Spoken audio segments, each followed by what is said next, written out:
ఈ 4వ తేదీ ఎలక్షన్ కాగానే ఎక్కడ తెలుగుదేశం కార్యకర్తలు నాయకులు తిరగబడి తరిమి కొడతారనే భయంతో ఈరోజు ప్రతి ఒక్కరు వైసీపీ నాయకుడు నోట్లో ఉండే ఒకటే మాట, ఏదో జరగబోతుంది.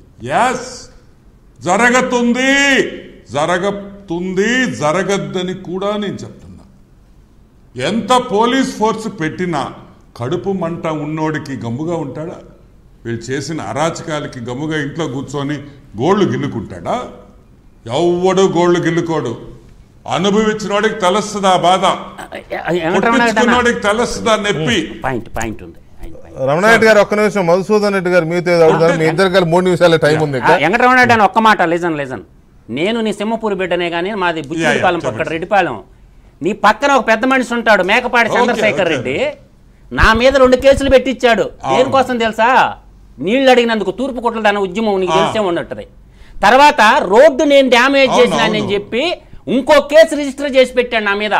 ఏది? రోడ్డు నేను డ్యామేజ్ చేశానంట. ఇందుకు సంగం నుంచి కలిగిరి నుంచి జలదంకి నుంచి కావలపోతుంటే రోడ్లన్నీ డ్యామేజ్ అయిపోయి ఒక 6th క్లాస్ పిల్లోడు కాలు ఇరిగిపోయింది. కాలు ఇరిగిపోతే నీ పక్కన కూర్చున్నటువంటి మేకపాటి చంద్రశేఖర్ రెడ్డి అక్కడ నేను ఎవిడెన్స్ చూపిస్తాను మీకు ప్రజెంట్ అనంతసాగరం ఎస్ఐగా పనిచేస్తున్నాడు సూర్యప్రకాష్ రెడ్డి ఎస్ఐ గారు. 2 నెలలు ట్రై చేశారు. వాడిని ఏ విధంగా గౌతమ్ రెడ్డి బతికున్నాడు. ఒక్క లాయర్ కూడా లేడు నాకు బెయిల్కి. ఆ రోజు 1st క్లాస్ మేజిస్ట్రేట్ లో బెయిల్ తెచ్చుకున్నా. నీ పక్కన మేకపాటి చంద్రశేఖర్ రెడ్డి మా బిడ్డల మీద 70 మంది మీద కేసులు పెట్టాడు. దీనికి సమాధానం రేపు మీ గవర్నమెంట్ లో మేకపాటి చంద్రశేఖర్ రెడ్డిని ఏం చేయబోతున్నారు? సమాధానం కాదు. ఇప్పుడు ఆయన అనేది కూడా ఇలాంటి కడుపు మంటలన్నీ ఉంటాయి కదా, వాళ్ళు భయపడి చేస్తున్నారు అనేది అంతే కదా. ఇప్పుడు ఆయన ఏం చెప్తారు దానికి, మీకు జరిగిన దానికి? అదేలే, ఇలాంటివి చాలా ఉంటాయి. ఒక పిల్లలు ఎస్సీ ఎస్టీ పిల్లలు ఈ రోజు ఇలాంటివి చాలా ఉంటాయి. రైట్, రమణారెడ్డి గారు చెప్పండి. మీ ఇంటి మీద దాడికి వచ్చిన ఫేసులు గుర్తున్నాయా మీకు? అయ్యి మనం సరిదిద్దుతాం సార్. మన సైడ్ సార్ తప్పే సార్. ఎవరు చేసినా మీ ఇంటి మీద దాడికి వచ్చిన వాళ్ళ ఫేసులు గుర్తున్నాయా మీకు?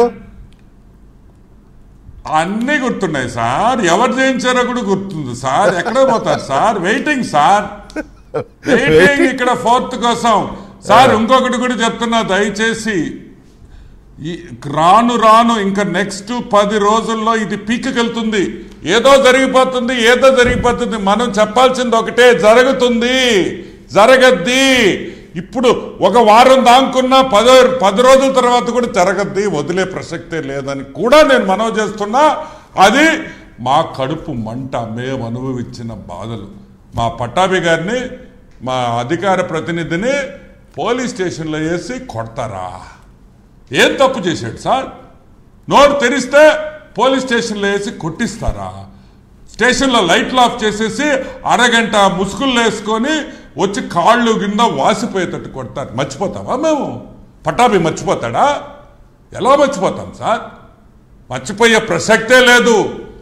ఇంకోటి కూడా చెప్తున్నాం, ఎవరు చెప్పినా ఇనే పరిస్థితి కూడా లేదు మాకు. ఎందుకంటే ఎవరు కొట్టించుకున్నాడో తెలుస్తుంది ఆ నొప్పి. రైట్, వదిలే ప్రసక్తే లేదు. రైట్. సో ఫైనల్ గా సాక్షి వాళ్ళు రాసిన ఈ రాతలు ఒక రకంగా చేతులు ఎత్తేసినట్టే అనే కంక్లూజన్తో thank you very much Venkatakrishna గారు. దాంట్లో అనుమానం ఎందుకు? వెంకటకృష్ణ గారు మొత్తం ఈవీఎంలు మేము మార్చేసాము. అదే చెప్తాను, మార్చేసాము. మాకు 175కి 175. మీ మాట అదే మీ మాటతోనే చెప్తున్నాను.